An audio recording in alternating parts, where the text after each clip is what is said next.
صدر محترم، چونکہ آپ ایک نمایاں علمی شخصیت ہیں اور آپ کے بارے میں بسا اوقات لوگ انجانے میں بہت ساری رائے قائم کر لیتے ہیں، بہت ساری افواہیں قائم ہو جاتی ہیں، تو ان میں سے پہلی یہ کہ جاوید احمد غامدی صاحب جو ہیں ان کے بارے میں آتا ہے کہ آپ شاید ان کی نظریات کے حامل ہیں یا ان کی تائید کرتے ہیں، وہ تھوڑا سا بتائیں یہ کیسی ہیں؟ ہاں، اس میں پہلی بات تو یہ ہے کہ جہاں تک جانے میں یا انجانے میں لوگوں کے بدگمان ہونے کا تعلق ہے، جی جی، تو ظاہر ہے کہ جو لوگ اچھا گمان رکھتے ہیں مستحق تو ہم اس کے بھی نہیں ہیں، وہ بھی اللہ کا ایک کرم ہے۔ اللہ، اور جہاں تک کسی بدگمانی کا تعلق ہے جی تو اس کے لیے ہم نے زیادہ وہ اس لیے نہیں کبھی کی بات جی کہ ہمارے بارے میں خوش گمان رہنا نہ تو ضروریات دین میں سے ہے، نہ ہی ارکان اسلام میں سے ہے کہ اس پر محنت کی جائے یا اپنے متعلقین اور اپنے شاگردوں کو اس پر لگایا جائے۔ اس لیے اس طرح کی چیزیں آتی ہیں بھی ہیں سامنے، تو کئی فضلاء یہاں کے وہ کہتے ہیں کہ جی ہم جواب لکھنا چاہتے ہیں، یہ ہے وہ ہے، تو لیکن میں عام طور پر اس سے منع ہی کر دیتا ہوں۔ اصل میں یہ ہے کہ کسی شخص کو سمجھنے کے لیے ایک تو کسی کی ذاتی زندگی ہے، وہ تو ظاہر ہے کہ کسی کو بھی دوسرے کی زندگی موضوع بحث نہیں بنانی چاہیے، اسی طرح اور ایک ہے کسی کی علم اور فکر، تو وہ الحمدللہ یعنی لکھی ہوئی چیزیں موجود ہیں، اور جو صفحات چھپے ہوئے موجود ہیں وہ بھی اس وقت ہزاروں میں ہیں، یعنی 5-6 ہزار سے کم تو نہیں ہوئے جو چھپے ہوئے موجود ہیں، تو اس میں سب کچھ دیکھا جا سکتا ہے۔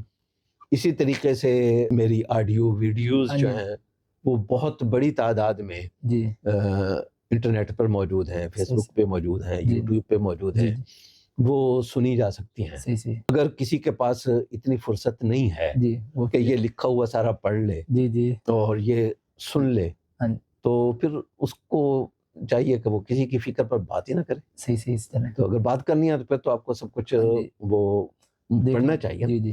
تو پہلی بات تو یہ ہے، یہی وجہ ہے کہ یعنی پچھلے 4-5 سال کو چھوڑ کر سوشل میڈیا پہ بھی بات ہو رہی ہوتی ہے، سب کچھ ہو رہا ہوتا ہے، لیکن اس زمانے کے اگر ہمارے درس دیکھیں تو وہ اس انداز کے ہوں گے کہ آپ کو اندازہ ہوگا کہ شاید مجھے پتہ ہی نہیں ہے کہ اس طرح کی کوئی بات ہو رہی ہے۔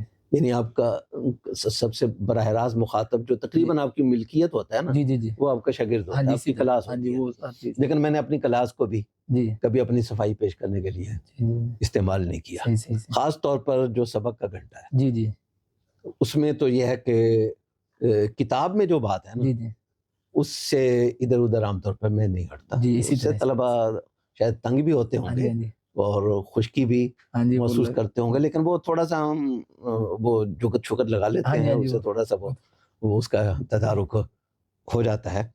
تو البتہ جو اضافی وقت کلاس کا لیتا ہوں تو پچھلے 4-5 سال میں ایک آدھ مرتبہ ایسا ہوا کہ کسی نے سوال کیا تو اس کے جواب میں نے کچھ تفصیلات بیان کر دی، وہ بھی چند ایک مرتبہ ہوا، یعنی اپنی کلاس کو بھی میں اس کام اپنی صفائی پیش کرنے کے لیے استعمال نہیں کرتا۔ تو ایک تو پہلی بات تو یہ، دوسری جہاں تک تعلق ہے اپنا جاوید احمد غامدی صاحب کی فکر کا، تو آپ نے وہ سوال کیا ہے تو اصل میں آپ نے سوال ادھورا کیا ہے، کیونکہ جو یہ بات کہتے ہیں نا وہ اس کے اگلے ہی اسی سانس میں اگلی بات اور بھی کہتے ہیں، وہ یہ کہتے ہیں کہ یہ حضرت معاویہ رضی اللہ تعالیٰ عنہ کے بہت خلاف ہے، اور ان میں تشیع کے بھی اثرات ہیں، یہ بات اچھا، یہ دونوں باتیں جو ہیں وہ بذات خود ایک دوسرے کے معارض ہیں، یعنی اسی سے آدمی اندازہ لگا سکتا ہے کہ یہ بندہ بغیر سوچے سمجھے بات کر رہا ہے۔ اس کی وجہ یہ ہے کہ جناب جاوید احمد غامدی صاحب اور ان کے شاگردوں کا حلقہ اور ان کے اساتذہ کا، یعنی وہ فکری طور پر جن سے متاثر ہیں، وہ سارے کے سارے وہ لوگ ہیں جو حضرت معاویہ رضی اللہ تعالیٰ عنہ کے غلو کی حد تک حامی ہیں، اسی طرح، اور اس کے برعکس حضرت علی رضی اللہ تعالیٰ عنہ کے لیے وہ کوئی یعنی ہاں جی، حضرت خاص حسین اور حضرت علی کے لیے ہاں جی کوئی وہ اتنی اچھی آرا نہیں رکھتے. وہ پیچھے دنوں ایک بات بھی انہوں نے کی تھی. ہاں وہ اس طرح کی خود غامدی صاحب کی بھی بہت جی. ساری اس طرح کی باتیں آ ہاں چکی جی ہاں ہیں. جی ہاں جی اسی طرح. اور ان کے غامدی صاحب کے جو استاذ ہیں مولانا امین احسن اصلاحی، جی جی انہوں نے تو محمود احمد عباسی کی کتاب صحیح پر تقریض بھی لکھی ہے. صحیح صحیح صحیح. اور یعنی یہ عجیب اتفاق ہے کہ وہی مولانا امین احسن اصلاحی ہیں، جی جی انہوں نے سورہ نور کی تفسیر میں جی. تدبر قرآن میں صحیح صحیح. حضرت ماعز اسلمی رضی اللہ تعالیٰ عنہ کے بارے میں جی جی بہت نازیبا الفاظ استعمال صحیح کیے. صحیح صحیح. استغفر اللہ. اللہ ٹھیک ہے ان سے گناہ ہوا، ہاں جی لیکن اللہ کے نبی نے ہاں جی ہاں جی وہ کہہ دیا کہ کہہ دیا ان کے بارے میں کوئی نہیں، برا لفظ نہیں جی، کہنا، سختی سے منع ہاں کیا، جی اسی طرح اسی طرح. بڑے سختی سے ہاں منع جی. کیا، اللہ کے نبی نے جی. خود منع کیا. لیکن اس کے باوجود ہاں جی وہاں ان کو صحابیت یاد نہیں رہی. ہاں جی ہاں جی. لیکن حضرت معاویہ رضی اللہ تعالیٰ عنہ کے بارے میں ان سب کو پتہ ہے کہ وہ پکے ٹھکے صحابی ہیں، ہم بھی صحابی مانتے ہاں جی ہیں. ہاں جی اسی طرح. یعنی ایک آدمی غامدی صاحب سے متاثر ہو جی اور جی حضرت معاویہ رضی اللہ تعالیٰ عنہ کا گستاخ بھی ہو، ہاں جی ہاں جی یہ دو باتیں تو کبھی جمع ہو ہی نہیں سکتی نا. تو سب سے پہلے آپ نے جب بھی سنا ہوگا نا یہ دونوں باتیں کٹھی ہی سنی، کٹھی ہی سنی. پہلی بات تو یہ ہے. دوسرا یہ کہ کسی بات میں کسی کی رائے سے اتفاقاً مماثلت پیدا ہو، یہ متاثر ہونے کی علامت نہیں ہوتی، وہ ہو جاتی. میں آج ایک تازہ مثال آپ کو دوں. پاکستان جو ہے وہ صدر ٹرمپ کے بنائے ہوئے پیس بورڈ میں شامل ہو رہا ہے، اور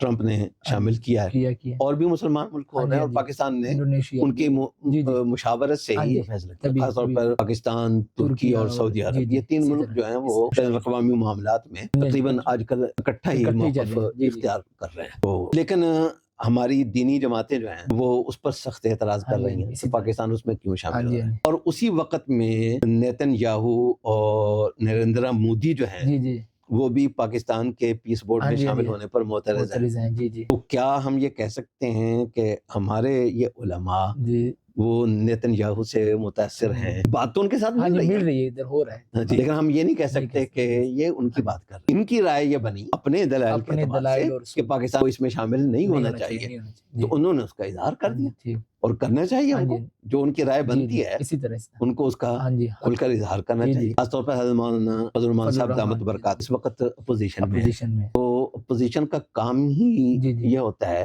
کہ وہ حکومت کی وہ غلطیوں کو ہائی لائٹ کرے.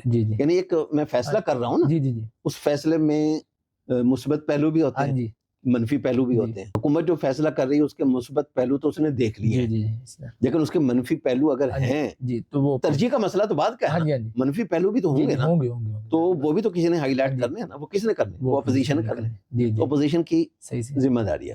مثلا میں اپنا مدعی کا وکیل ہوں، آپ ملزم کے وکیل ہیں، تو قانون میں کچھ باتیں سچا ہوگا مدعی اپنی جگہ پر، لیکن قانون میں کچھ باتیں تو ملزم کے حق میں جا رہی ہوں گی. تو ملزم کے حق میں جو باتیں جا رہی ہیں اس کو ہائی لائٹ کرنا آپ کا کام ہے. اگرچہ بحیثیت مجموعی جو ہے وہ مدعی اس قابل ہے کہ اس کے حق میں فیصلہ ہو، لیکن اس کے باوجود ملزم کے حق میں جو کچھ جا رہا ہے آپ کی یہ ذمہ داری ہے کہ قانون میں جو کچھ اس کے حق میں جاتا ہے وہ سارا نکال کر جج کے سامنے. تو اسی طرح اپوزیشن کی یہ ذمہ داری ہوتی ہے. مولانا فضل الرحمان اگر اس کی مخالفت کر رہے ہیں تو وہ اپنی ایک ذمہ داری ادا کر رہے ہیں. تو لیکن یہ نہیں کہہ سکتے کہ مودی انہوں نے مودی کے کہنے پر یا نیتن یاہو سے یا ان سے متاثر ہیں. تو اسی طرح جزوی معاملات میں دیکھیں ایک ہے ان کے بنیادی اصول، ان میں تو ہمارا اور ان کا جو ہے وہ ایک قسم کا وہ سمجھ تضاد ہے. مثلا حدیث اور سنت کے بارے میں ان کا نقطہ نظر اور ہے، جبکہ ہماری پوری زندگی حدیث پڑھنے پڑھانے میں گزری ہے. اسی طریقے سے وہ روایت حفظ کے علاوہ باقی قراءات کا انکار کرتے ہیں، جبکہ ادھورے سے کاری کہہ لیں ہم آتی جاتی نہیں ہے، لیکن یہ ہے کہ وہ بڑے کچھ اشعار یاد ہیں ابھی زبانی. تو خیر یعنی اصول میں تو وہ ہے کافی، لیکن جزوی کسی مسئلے میں ممکن ہے کہ مثلا حجاب کے مسئلے میں ان کی رائے فقہ حنفی کے قریب ہے، یعنی اصل جو فقہ حنفی کی رائے اور میری رائے بھی اس کے قریب ہے، کیونکہ اصل ہمارے ائمہ کا جو مذہب ہے نا وہ یہ ہے کہ عورت کا چہرہ جو ہے وہ چھپانا ضروری نہیں ہے اس پر. لیکن متاخرین نے وہ یہی کہا کہ فتنے کی وجہ سے. ہماری رائے جو ہے وہ اصل ائمہ مذہب والی ہے کہ آج کے دور میں وہ زیادہ قابل عمل ہے. اور اس کو آپ نے ایک دن کلاس میں اس طرح بھی سمجھایا تھا کہ دین کو جب ہم سخت کرتے ہیں تو آپ نے یہ بات بطور دلیل کی دی تھی کہ آپ چلے جائیں اسلامی بینکنگ کے وہ ادھر بھی لڑکیوں نے وہ ہاں یہ میزان بینک سمیت جتنے بھی اسلامی بینک ہیں ان میں خواتین کام کرتی ہیں, لڑکیاں کام کرتی ہیں, خواتین کی بجائے لڑکیاں کام کرتی ہیں, اور اس کا ڈریس کوڈ جو ہے وہ باقاعدہ منظور شدہ ہوتا ہے. صحیح ہر بینک کا ایک ڈریس کوڈ ہوتا ہے, تو ان بینکوں کا بھی ڈریس کوڈ جو ہے وہ شریعہ بورڈ سے منظور شدہ ہوتا ہے. اور وہاں آپ دیکھیں گے کہ وہ اگرچہ غامدی صاحب جو ہیں وہ اس سے زیادہ کچھ گنجائشیں دیتے ہیں حجاب کے معاملے میں, اس کے ہم قائل نہیں ہیں, لیکن چونکہ ہمارے عام علماء متاخرین کی بات کو لیتے ہیں, جبکہ میں جو ہے وہ اصل مذہب حنفی کو لیتا ہوں, تو لوگوں کو ظاہر ہے کہ مماثلت تو ہو گئی, کچھ نہ کچھ, ہاں مماثلت تو ہوگی نا. اسی طرح سے موسیقی کے مسئلے میں متاخرین کے ہاں, ہمارے ہاں خاص طور پہ حنفیہ کے ہاں جتنی شدت ہے وہ میں اس کی حرمت کو اجماعی نہیں سمجھتا, الا یہ کہ مفاسد ہوں. وہ میں نے تفصیل سے تکمیلہ معارف السنن میں عربی میں تفصیل سے وہ لکھا ہوا ہے, اور وہ کافی سارے صفحات ہیں. اور یہ میرے مشکات کا جو دروس اب اس وقت فیس بک پہ لائیو چلے تھے اور اب یوٹیوب پہ اپلوڈ ہو چکے ہیں, ان میں بھی کتاب النکاح کے اندر باب الولیمہ کی بحث کے اندر وہ میں نے اپنا نقطہ نظر تفصیل سے بیان کیا ہے. تو اس میں دکھنے میں بہرحال یہی لگتا ہے کہ ان کے ساتھ مماثلت ہے, لیکن یہ اتفاقی مماثلت ہے. تو آج بھی اگر کسی اور مسئلے میں بھی غامدی صاحب اگر صحیح کہہ رہے ہوں گے, مرزا انجینئر صاحب صحیح کہہ رہے ہوں, ہاں کوئی بھی صحیح کہہ رہا ہوگا, اور ہمارا آدمی اگر وہ ہمارے خیال میں ٹھیک نہیں کہہ رہا ہوگا, تو ہم ظاہر ہے کہ جو ہمیں صحیح لگتا ہے ہم اس کے ساتھ ہی ہوں گے. اصل جو چیز ہوتی ہے وہ ہوتی ہے آپ کا منہج. تو منہج میں ہم یہی کہتے ہیں کہ قرآن و سنت اور پوری امت کا جو اجتماعی وہ ہے وہ حجت ہے. اس کے دائرے کے اندر رہتے ہوئے آپ اختلاف بھی کر سکتے ہیں, اپنے قریب کے بزرگوں سے بھی اختلاف کر سکتے ہیں, اور تقریباً سب نے ہی اپنے بڑوں سے اختلاف کیا ہوا ہے. تو یہی مثال لینا حضرت مولانا سلیم اللہ خان صاحب, یہ حضرت مولانا تقی عثمانی دامت برکاتہم کے صرف استاد نہیں ہے بلکہ حدیث کے استاد, ترمذی کے استاد. بہت بڑی بات, ترمذی کے ہیں یا بخاری کے ہیں یہ مجھے غالباً بخاری کے ہیں, حدیث کے استاد ہیں ان کے, لیکن وہ اس کو اسلامی بینکنگ کو حرام قطعی کہتے ہیں, اور یہ اس کو اس کو جائز کہتے ہیں. تو وہاں یہ تو نہیں ہوا کہ جب مولانا سلیم اللہ خان صاحب نے اپنی اس رائے کا اظہار کیا تو مولانا تقی صاحب نے کہہ دیا ہو کہ نہیں جو بڑوں نے کہہ دیا اب میں اسی کو مانتا ہوں. ایسا نہیں ہوا نا, اور ہونا بھی نہیں چاہیے. تو ہر دور میں یہ ہوتا رہا ہے. اس میں مفتی رفیع عثمانی رحمہ اللہ کا بھی ایک مشہور قول ہے جو میں نے پڑھا بھی ایک جگہ, جب تک دیانت اور عقل باقی ہے آپ اپنے بڑوں سے اختلاف کر سکتے ہیں ادب کے دائرے.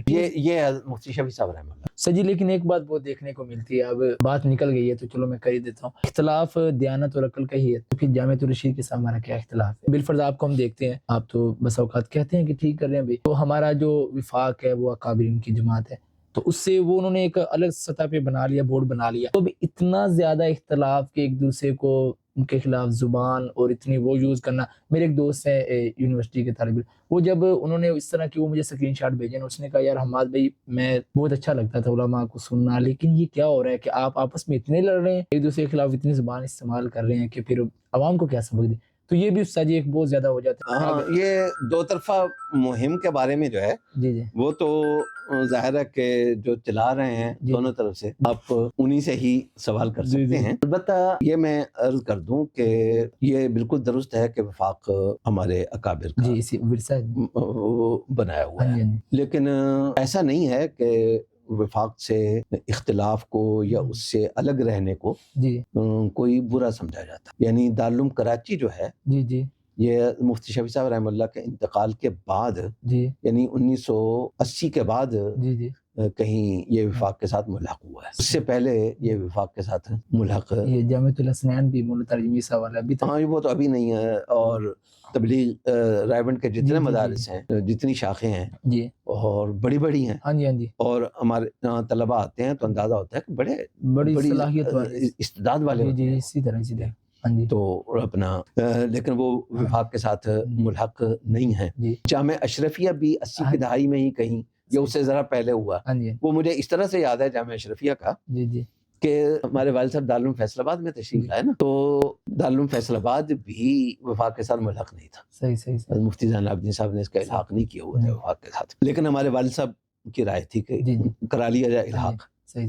تو اچھا اتفاق ایسا کہ اس سے پہلے دارالعلوم فیصل آباد میں غالباً تحریری امتحان بھی نہیں ہوتا تھا، صرف زبانی امتحان ہوتا تھا. تو وہ بھی والد صاحب نے شروع کروایا. صحیح. تو ایک دفعہ حضرت مولانا شریف جالندری رحمہ اللہ تعالیٰ، حضرت مولانا قاری حنیف جالندری دامت برکاتہم کے والد ہیں اور بڑے اللہ کے ولی تھے، یعنی تو وہ یہاں فیصل آباد میں نا بیٹھے ہوئے تھے ہمارے والد صاحب کے پاس. یہ ان کے انتقال سے نا 1 آدھ سال پہلے کی بات ہے. تو انہوں نے تذکرہ کیا کہ جامعہ اشرفیہ بھی وفاق کے ساتھ ملاق ہو رہا ہے یا ہو گیا ہے یا اس طرح کی کوئی بات کی. تو والد صاحب نے کہا کہ ہم نے بھی نا اسی سال تحریری پرچے بھی شروع کیے ہیں اور وفاق کے ساتھ بھی الحاق کروایا ہے. تو وہ پنجابی بہت زبردست بولتے تھے اور پنجابی کے محاورات بہت برمحل استعمال کرتے تھے. تو ان کا وہ ایک جملہ ہے، اس کی وجہ سے پوری بات مجھے یاد ہے. انہوں نے کہا تھا مطلب تسی کو باری وضو توڑیا یعنی یکدم آپ کوئی بڑا دھماکہ کر دیں.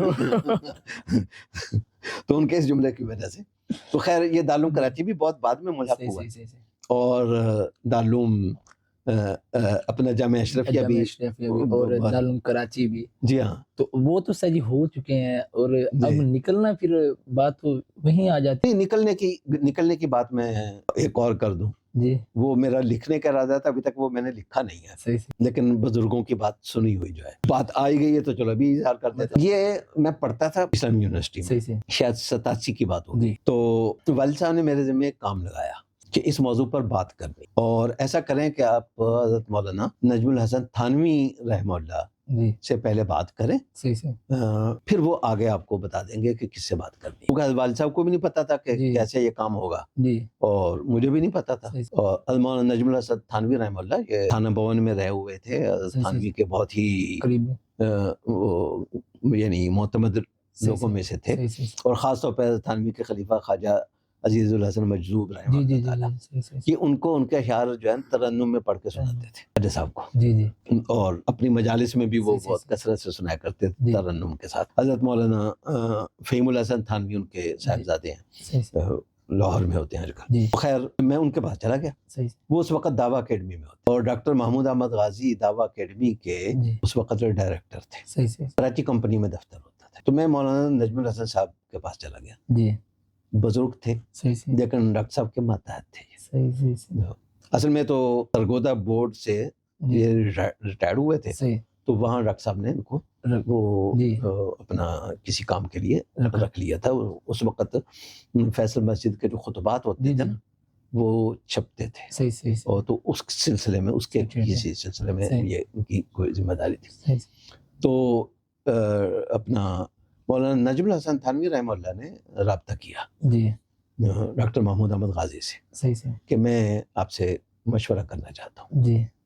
تو اتنی بات جو ہے نا وہ میں نے ڈاکٹر محمود احمد غازی کے انتقال پر شریعہ میں جو میرا مضمون چھپا ہے اس میں نے لکھی ہے، بیان کیا ہے، پھر بعد میں وہ تحریری طور پر چھپی ہے. ڈاکٹر صاحب کے ہاں اپنے بڑوں کا احترام اتنا زیادہ تھا کہ ڈاکٹر صاحب نے کہا کہ میں خود آپ کے پاس آ جاتا ہوں. وہ باس ہیں، وہ اپنے ماتحت کے پاس سے آ رہے ہیں، کیونکہ وہ سفید ریش ہیں اور بزرگ ہیں، بڑے ہیں، تھانوی کے متعلقین میں سے ہیں. تو خیر وہ آ گئے. وہ میں نے نہیں اس میں لکھا کیونکہ بات دوسری طرف نکل جانی تھی کہ بات کیا کرنے گیا تھا میں، وہ میں آج بتا دیتا ہوں. بڑی اہم بات ہے. وہ یہ ہے کہ والد صاحب نے مجھے کہا کہ حضرت مفتی رفیع عثمانی دامت برکاتہم فرما رہے ہیں کہ ہم نے دارالعلوم کی سند وفاق کی طرح الگ سے بھی منظور کروا لی ہے یا کروا رہے ہیں. ان دونوں باتوں میں سے کوئی، اور اس تقریباً اسی زمانے میں منظور ہوئی ہے دارالعلوم کراچی کی سند، جنرل ضیاء الحق مرحوم کا زمانہ، ابھی بھی اسی ابھی بھی ہوا ہے. جی تو یعنی جو حیثیت وفاق کی سند کی ہے وہ حیثیت دارالعلوم کی اپنی سند کی بھی ہے. یہی معاملہ جامعہ اشرفیہ. تو اس وقت جامعہ امدادیہ ایک ابھرتا ہوا نیا ادارہ تھا. تو مفتی رفیع صاحب والد صاحب نے فرمایا جی کہ مفتی رفیع صاحب فرما رہے ہیں کہ آپ بھی یہ کوشش کر کے دیکھ لیں صحیح صحیح اگر آپ کی سند بھی الگ سے منظور ہو جائے، ہاں جی تاکہ ہاں جی اگلی بات، یعنی والد صاحب نے حضرت مفتی رفیع صاحب رحمہ اللہ کے حوالے سے جی یہ بات کہی ہے، میں اس پہ قسم کھا سکتا ہوں کہ صحیح میں نے اپنے والد صاحب سے اسی طرح سے سنی ہے۔ صحیح صحیح کل مفتی رفیع صاحب فرماتے ہیں جی کہ تاکہ اگر ہمیں کچھ اداروں کو کبھی وفاق سے الگ ہونا پڑے صحیح صحیح تو ہمارا متبادل بندوبست موجود ہو، یہ حضرت مفتی رفیع صاحب نے صحیح صحیح یہ بات والد صاحب کو کہی، اور والد صاحب سے جو میں نے سنی ہے نا صحیح صحیح وہ اسی طریقے سے سنی ہے۔ جی جی صحیح لیکن پھر وہ جب وہاں گئے تو ڈاکٹر محمود احمد غازی رحمہ اللہ نے فرمایا کہ اس کی افادیت کم ہے، کم ہے، اس طرح کا ان کا وہ تھا، صحیح صحیح اگرچہ تجربے نے ثابت کیا کہ نہیں افادیت ہے، وفاق کی ہاں جی سند جو ہے ابھی بھی ہے، اگرچہ قانونی طور پر تو اس کی حیثیت نہیں ہے وہ، صحیح صحیح لیکن عملی طور پر بہرحال لوگوں کو بہت سارے مواقع ملے ہیں، لیکن ڈاکٹر صاحب کی رائے تھی، صحیح صحیح تو اس کے بعد پھر وہ ہمارے والد صاحب نے بھی اس موضوع پر خاموشی اختیار کر لی۔ لیکن مفتی رفیع صاحب کے ذہن میں یہ تھا کہ کسی وقت اگر ہو تو الگ بھی ہونا پڑ سکتا ہے، کیونکہ وہ ایک انتظامی ڈھانچہ ہے نا۔ جی جی جی اسی ہاں، باقی رہا مدارس کے تحفظ کی بات، جی جی تو نئے اگر بورڈ بھی بن گئے ہیں جی جی جی تو وہ مل کر بھی تو ایک پلیٹ فارم بنا سکتے ہیں نا، اتحاد اب بھی ہو سکتا ہے، یعنی اتحاد تنظیمات کے نام سے 5 بورڈ موجود ہیں نا، جی جی جی تو اگر اسی میں یہ نئے بھی شامل ہو جائیں جی جی تو مدارس کے تحفظ کے لیے مشترکہ جدوجہد ہو سکتی ہے۔ صحیح صحیح یعنی اگر وفاق المدارس شیعہ کے ساتھ ہم اس مقصد کے لیے بیٹھ سکتے ہیں ہاں جی اسی طرح تو ایک دیوبندی وفاق کے ساتھ وہ کیوں نہیں بیٹھ سکتے؟ یہ یعنی میری یہ رائے ہے، کسی کی رائے سے مختلف بھی ہو سکتی ہے، کسی کا یہ خیال ہو سکتا ہے کہ اس سے مدارس کو نقصان، ہاں وہ رائے ہے، تو وہ رائے کیا تک صاحب محترم، اس طرح غامدی صاحب کی بات میں چلو بات لمبی ہو رہی، لیکن ایک یہ ہے کہ بطور استدلال آپ کے بارے میں کہا جاتا ہے کہ آپ وہ مدرسہ ڈسکورسز کی وہ تقریبات میں بھی حصہ لیتے رہے ہیں، تو وہ بطور استدلال پیش کیا جاتا ہے کہ آپ تو پھر وہی بات ہوگی نا کہ تائید۔ اچھا، ایک تو پہلی بات میں عرض کر دوں کہ میری معلومات کی حد تک مدرسہ ڈسکورسز جو ہے وہ کافی عرصے کا وہ وفات پا چکا ہے۔ صحیح سے وہ بنیادی طور پر وہ میرے علم کے مطابق شاید 3 سال کا یا اس طرح کا کچھ یعنی وقتی منصوبہ تھا، وہ وہاں کی امریکہ کی کسی یونیورسٹی کا، تو اس کے تحت یہ کام وہ ہو رہا تھا۔ لیکن مدرسہ ڈسکورسز کے جو معاملات ہیں میرا ان سے براہ راست کوئی رابطہ نہیں رہا، اس لیے مجھے اس کے بارے میں معلومات بھی نہیں ہے۔ البتہ ہمارے وفاق کے بہت سے ذی استعداد اور ٹاپ کے ذی استعداد فضلاء جو ہیں وہ اس کا حصہ رہے ہیں، اور میرے علم میں کوئی ایسا بندہ نہیں ہے جو پہلے غامدی نہیں تھا لیکن اس میں جانے کے بعد غامدی بن گیا۔ میرا کتنا تعلق ہے اس کے ساتھ، تو جب ان کی اختتامی تقریب تھی نا، الوداع فاتحہ پڑھنی، جنازہ پڑھنا تھا، ہاں تو اعلان باقاعدہ اس میں کیا گیا کہ اب یہ سلسلہ ختم، اس میں شریک ہوا تھا لازماً۔ تو مجھ سے کوئی پوچھتا ہے میں کہتا ہوں میں تو ان کا ختم پڑھنے گیا، اگرچہ وہ مری میں تھا وہ پروگرام، تو میں تو ان کا وہ ختم پڑھنے گیا، ختم کے قائل ہیں آپ؟ اس ختم کے تو باقی کہیں آنے جانے کی جہاں تک بات ہے تو ہر ایسی جگہ جہاں آپ پر یہ پابندی نہ ہو کہ آپ نے یہ کہنا ہے یہ نہیں کہنا، یعنی آپ کو آزادی ہو کہ آپ جو سمجھتے ہیں وہ کہیں گے، تو ہر ایسی جگہ جانے میں کوئی قباحت محسوس نہیں کرتا۔ ہاں البتہ اگر کسی بھی جگہ آپ کو کوئی پابند کرتا ہے کہ نہیں آپ نے یوں ہی کہنا ہے، ہماری رٹے ہاں تو وہ ظاہر ہے کہ وہاں کبھی بھی نہیں جائیں گے، یعنی اس شرط کے ساتھ جو کہتے ہیں کہ آپ مدرسہ ڈسکورسز میں گئے ہیں وہ بھی اگر بلا لیں گے تو میں جانے کے لیے تیار ہوں، لیکن اس شرط کے ساتھ۔ اچھا، اس میں یہ بھی ہوا کہ ایک اعلیٰ سطح پر وہ ایک الگ کہانی ہے، لیکن یہ ہے کہ یہ سوال اٹھایا گیا اور دلیل کے طور پر یہ تھا کہ ایک پروگرام میں بیٹھا ہوں اور خورشید احمد ندیم صاحب جو ہیں وہ بیٹھے ہوئے ہیں، تو یہ دیکھیں جی یہ ان کے غامدیوں کے ساتھ بیٹھے ہوئے ہیں، وہ تصویر جو ہے نا وہ ایک دلیل کے طور پر، اور خیر وہ جس لیول پر وہ بات ہوئی وہ ایک لمبی کہانی ہے، لیکن اسی زمانے میں، اور میں بطور اعتراض کے نہیں یہ کہہ رہا، یعنی صرف امر واقعہ تھا کہ اب کسی پروگرام میں جاتے ہیں تو ضروری نہیں کہ ہر ایک کی ہر فکر سے اب متفق بھی ہوں، ایک زمانے میں ایک بنی ہوئی تھی ورلڈ کونسل آف ریلیجن، صحیح صحیح صحیح، یعنی مذاہب ہاں کی جی، ہاں جی، عالمی وہ بنی کونسل ٹھیک ہے، کہہ لیں اس کو. صحیح صحیح اس کا جو پاکستان چیپٹر تھا، صحیح صحیح صحیح،